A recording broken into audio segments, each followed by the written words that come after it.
there. Subscribe to my channel. And also press this bell icon. Bismillahirrahmanirrahim. Siapa Allah itu? Tunjukkan dia kepada saya. Kalau Yesus sudah mendatangi saya secara pribadi. Tapi kalau saya ngomong kayak begini kepada Muslim, dibilang bohong. Banyak kok orang Islam masuk Kristen karena bermimpi tentang Yesus Kristus. Tapi tetap aja tidak dipercaya oleh kalian. Karena kalian tidak pernah bermimpi tentang Allah. Mana bisa Allah bisa kalian mimpiin. Ngawur. Karena tidak pernah terbayangkan. Tetapi kami orang Kristen, karena ada gambarnya sih, ya termimpi-mimpi. Makanya jangan melihat salib, jangan melihat gambar Yesus. Nanti termimpi-mimpi lo. Bismillahirrahmanirrahim. Assalamualaikum warahmatullahi wabarakatuh. Alhamdulillahirabbil alamin. Salatu wassalamu ala asyrafil anbiya'i wal mursalin wa ala alihi wa sahbihi rasulillahi ajmain. Rabbi shrah li sadri wa yassir li amri wa hlul 'uqdatam min lisani yafqahu qawli. Alhamdulillah, puji syukur kita ucapkan kehadirat Allah Subhanahu wa taala. Sampai hari ini Allah masih memberikan kesehatan dan kekuatan kepada kita semua. Salawat dan salam kepada Nabi Allah Muhammad sallallahu alaihi wasallam. Allahumma shalli ala Muhammad wa ala ali Muhammad. Uswatun hasanah buat kita semua, contoh suri tauladan hidup untuk seluruh umat manusia. Saudara sekalian, baru saja kita sudah saksikan satu pernyataannya, satu statement yang disampaikan oleh seorang, ya dulu dia murtadin juga, sekarang sudah menjadi pendeta yang sudah terabaikan. Saifuddin Ibrahim sekarang sudah menjadi pendeta yang terabaikan. Sekarang ada di luar negeri, di Amerika Serikat. Ya, tidak berani pulang karena memang dia sudah menjadi buronan. Sudah menjadi buronan, penistaannya terhadap Islam begitu masif dan begitu sangat luar biasa begitu ya. Dan sangat penghinaan tidak saja tertuju kepada agama Islam, tapi kepada Allah, kepada Muhammad Rasulullah, dan banyak hal, bahkan terhadap negara Indonesia ini, hinaan-hinaan yang dia ucapkan, yang dia tujukan begitu luar biasa, sehingga saat ini dia jadi buronan, ya, dan dia tidak berani pulang ke Indonesia, karena kalau dia pulang ke Indonesia pasti akan tertangkap dan pasti akan dipenjarakan. Terlepas dari hal itu semua, saudara, pernyataan dia tadi menyampaikan tentang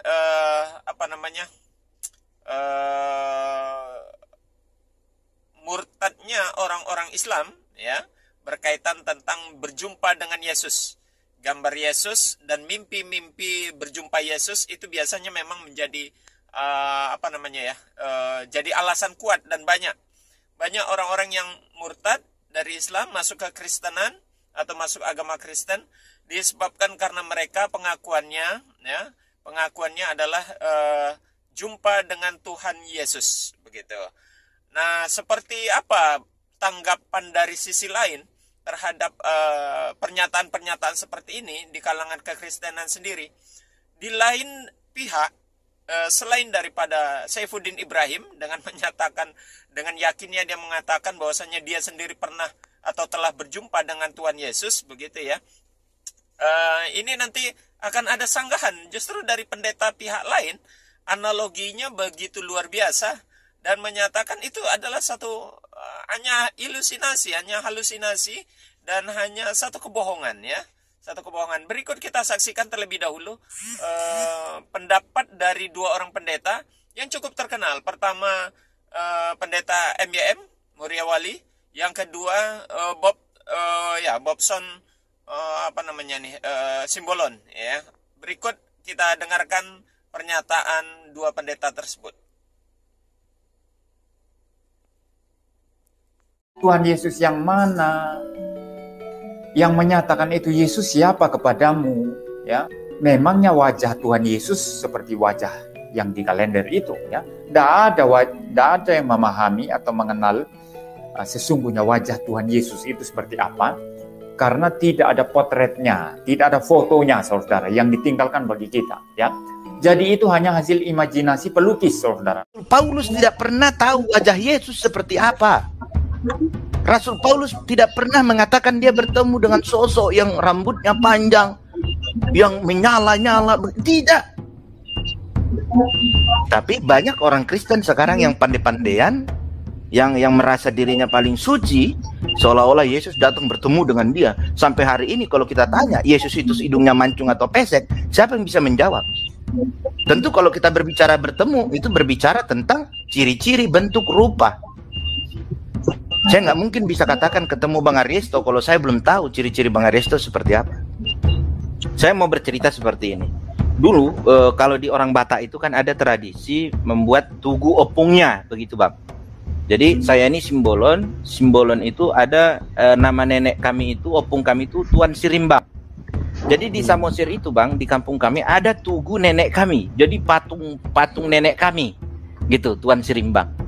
Jadi dulu ketika membuat patung itu dipahat, dibentuk itu menggunakan narasumber. Jadi tukang pahatnya, yang membuat patungnya itu berbicara dengan narasumber, disebutkanlah ciri-ciri nenek kami ini dulu seperti ini, opung kami ini, kan begitu. Sehingga karya dari patungnya itu, karya seni pahatnya itu jadilah seperti yang disampaikan oleh narasumber. Dan narasumber mengatakan itulah ciri-ciri bentuk opung kami, Tuan Sirimbang. Nah, yang menjadi pertanyaan saya hari ini, dibangun patung, lalu dikatakan itu patung Yesus, itu narasumbernya siapa? Dari mana kita mengatakan itu patung Yesus? Ya. Nah, kemudian patung Yesus itu menyerupai atau berbentuk fisik siapa sih? Wajahnya, rambutnya, itu karena menyerupai manusia, ya. Itu menyerupai fisik manusia, wujud manusia. Itu Yesus yang mana? Ya baik, saudara, sudah sama-sama kita saksikan penjelasan dua orang pendeta. Luar biasa apa yang disampaikan mereka berdua.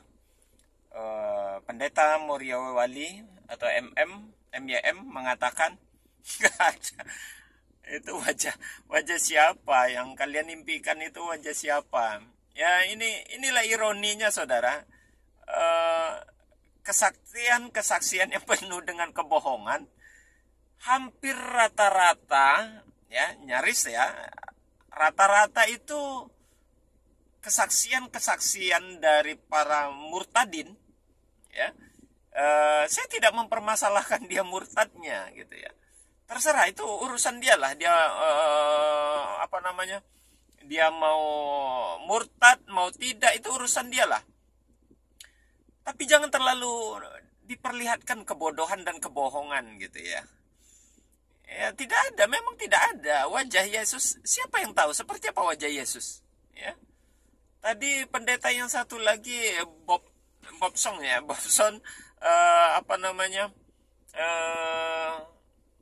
mengatakan bahwasanya ya itu hanya ilustrasi dan apa ya, siapa yang bisa tahu Yesus itu hidungnya mancung atau pesek atau lain sebagainya, ya karena memang itu bukan bahagian dari sesuatu yang harus diimani dan diyakini dan dipercayai, karena itu kebohongan. Siapa yang bisa pastikan kalau itu memang wajah Yesus? Dari mana tahu dia wajah si Yesus itu memang itu yang diimpikan, begitu ya. Rata-rata para murtadin itu menceritakan tentang pesan yang dia sampaikan. Kalau seandainya murtad, banyak pada umumnya dijumpai Yesus, didatangi Yesus, mimpi jumpa dengan Yesus. Ya itu hanya ilustrasi, hanya hayalan gitu. Tidak betul itu, ya. Mungkin terinspirasi dari Kejadian pasal 1 ayat 26 ini kali ya. terinspirasi firman Tuhan kan begini, di dalam ayat itu dikatakan, baiklah kita jadikan manusia itu seperti gambar dan rupa kita. Ada kata-kata itu. Mungkin itu menjadi satu alasan sehingga seolah-olah memang Yesus itu seperti manusia. Seperti manusia yang pada umumnya dipajang, baik itu di kalender ataupun di lukisan-lukisan, di foto-foto, di patung-patung. Ya, padahal saudara, coba perhatikan gambar-gambar Yesus atau foto-foto Yesus yang berikut ini yang saya tampilkan ini. Nah, dari sekian banyak foto-foto ataupun gambar-gambar Yesus ini dari berbagai negara, ya, di berbagai negara, wajah Yesus itu bermacam ragam, bentuknya bermacam-macam gitu. Nah, pertanyaannya sekarang, Yesus yang mana yang kalian impikan? Kalian jumpai Yesus muka yang mana dari sekian banyak ini? Ya, coba perhatikan baik-baik. Mungkin salah satunya ada dari antara gambar ini yang kalian temukan dalam mimpi itu. Hah? Aduh, itu ada juga yang mengatakan pas saat sholat tahajud, jumpa atau berhadapan langsung dengan Yesus, atau sedang tidur, atau sedang baca Quran, macam-macam lah. Yang intinya kebohongan itu luar biasa. Ya kalau memang ayatnya surat Kejadian pasal 1 ayat 26 itu mengatakan manusia diciptakan dalam bentuk rupa kita, ya pertanyaannya manusia yang mana yang sama dan mirip dengan Yesus itu sendiri? Ya, rupa Tuhan itu seperti apa? Manusia yang mana yang mirip dengan dia? Karena wajah Yesus tadi begitu luar biasa banyaknya itu. Ya, di berbagai negara, di belahan bumi yang berbeda, wajah Yesus itu dalam bentuk yang berbeda juga. Warna kulitnya berbeda, rambutnya berbeda. Jadi pertanyaannya sekarang, wajah yang mana yang kalian jumpai di dalam mimpi itu? Itu yang pertama. Lalu yang kedua, siapa sih sebetulnya yang pelaku yang mematung? Ya, seperti Bob Song tadi, ya, Simbolon tadi, pendeta Bob Song Simbolon mengatakan, siapa pematung pertama itu? Kalau saya mungkin menambahkan, siapa pemoto, tukang potretnya itu yang pertama sekali yang mempublikasikan, mendokumentasikan wajah Yesus itu tuh siapa? Yang saya tahu di masa Muhammad, ya, di masa Muhammad saja itu tukang foto belum ada. Kok ujuk-ujuk ujuk-ujuk di masa Yesus kok sudah ada tukang foto itu sehingga beredar wajah-wajah Yesus itu. Nah, itu dari mana itu? Siapa tukang fotonya? Fotografernya siapa sih? Begitu loh. Sehingga Saifuddin tadi begitu pede, begitu yakin dia mengatakan dia berjumpa langsung dengan Yesus. Ya, karena ada gambarnya sih, katanya begitu ya. Ya, pertanyaannya, siapa yang menggambar itu gitu. Sedangkan ayat Injil sendiri di dalam Alkitab, ya. Saudara silakan buka nanti nih 2 Samuel pasal 7 ayat 22. Di situ dengan jelas dikatakan, ya, dalam 2 Samuel pasal 7 ayat 22 itu bunyinya begini. Engkau sungguh besar, ya Tuhan Allah. Ya. Engkau sungguh besar, ya Tuhan Allah. Hanya Engkaulah Allah. Tidak ada yang sama dengan Engkau. Tidak ada yang sama dengan Engkau. Tidak ada yang serupa dengan dia. Begitu ya. Kami tahu hal itu sebab sudah diberitahukan sejak dahulu. Jadi kalau ada yang membuat lukisan, patung yang mirip dengan Yesus, itu satu kebohongan. Di ayat ini dinyatakan jelas sekali ayatnya itu yang saya kasih garis bawah garis merah ini ya. Dikatakan di situ ya, bahwasanya tidak ada yang sama dengan Engkau. Nah, pertanyaannya lalu terus itu wajah siapa itu yang diyakini di dalam foto itu adalah tampangnya Yesus itu? Ya. Ya karena memang Yesus tidak boleh sama. Tidak ada yang sama seperti dia. Tidak ada seperti dia gitu loh. Bahkan di dalam Keluaran pasal 20 ayat 4 juga ditegaskan ya, Keluaran pasal 20 ayat 4, ini ayatnya demikian. Jangan membuat bagimu patung yang menyerupai apapun yang ada di langit atas, atau ada yang di bumi bawah, atau yang ada di dalam air bawah bumi. Ayat ini larangan pembuatan patung, ya, di dalam Alkitab itu sendiri, Perjanjian Lama, dan ini salah satu ayat menunjukkan kepada Ten Commandment, 10 hukum Tuhan itu tidak boleh ada patung. Nah sekarang patung Yesus itu beredar di mana-mana itu, ya, besar patung Yesus, apalagi di gereja-gereja Katolik ya. Di gereja-gereja Katolik, maaf saya bukan mau bermaksud melecehkan itu, tapi itu di dalam Alkitab, ya, Keluaran pasal 20 ayat 4 tadi sangat dilarang, dan itu kan bertentangan berarti dengan ayat itu. Nah bagaimana ini? Jadi baik lukisan, baik patung, itu sangat bertentangan dengan ayat-ayat Alkitab. Ya, jadi pembuatan Yesus, pembuatan gambar dan patung Yesus itu sangat bertentangan dengan Alkitab. Makanya pantas kalau Pendeta Mauricio Wali tadi, ya, MYM, dan juga Bob Song Simbolon tadi mengatakan, itu hanya ilustrasi, ya, hanya asumsi saja, hanya dugaan, hanya hayalan. Yesus tidak seperti itu, ya, tidak sama Yesus seperti itu. Makanya ini terjebak dengan mimpi ketika murtad, lalu alasannya, pengakuannya adalah karena mimpi jumpa Yesus. Ya, pertanyaannya itu Yesus yang mana nih? Wajahnya wajah yang mana nih dari sekian banyak gambar yang saya perlihatkan tadi itu? Begitu jumlahnya luar biasa kalau begitu. Lah terus pengakuannya itu yang mana satu yang mau diakui, yang mau diterima dari tampang-tampang atau wajah-wajah Yesus tersebut, ya, untuk diimani sebagai sebagai Tuhan dalam hal ini, ya, dalam hal ini sebagai Tuhan. Nah, jelas ini satu kebohongan, ini satu ketidakbenaran, ini hanya satu cerita bualan, ya, karena memang itu tidak demikian adanya, masa mimpi jumpa Yesus langsung murtad, sholat tahajud di depan Yesus di depannya berdiri Yesus, susuk Yesus yang besar, yang bercahaya, bersinar, macam-macam lah. Kalau mendengar cerita-cerita para murtadin, apalagi itu yang dikumpulkan pengakuan itu oleh pendeta ini Manu Bulu, ya, manuk berbulu.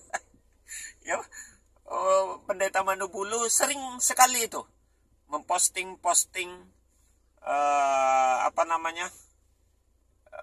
bahagian dari pengakuan para murtadin itu yang menjumpa Yesus ketika dia akan murtad. Ya, entah iya benar itu dia murtadin atau jangan-jangan memang orang-orang Kristen juga yang disuruh mengaku sebagai para murtadin, ya. Macam-macam lah itu. Baik itu saudara, mungkin kali ini kita menanggapi tentang pernyataan-pernyataan yang mimpi itu tadi, ya. Silakanlah nikmati mimpi itu, selamat bermimpi, semoga mimpi yang indah. Oke, demikian kita akhiri dengan kafaratul majelis. Subhanakallahumma wa bihamdik, syahadu an la ilaha illa anta, astaghfiruka wa atubu ilaik. Assalamualaikum warahmatullahi wabarakatuh.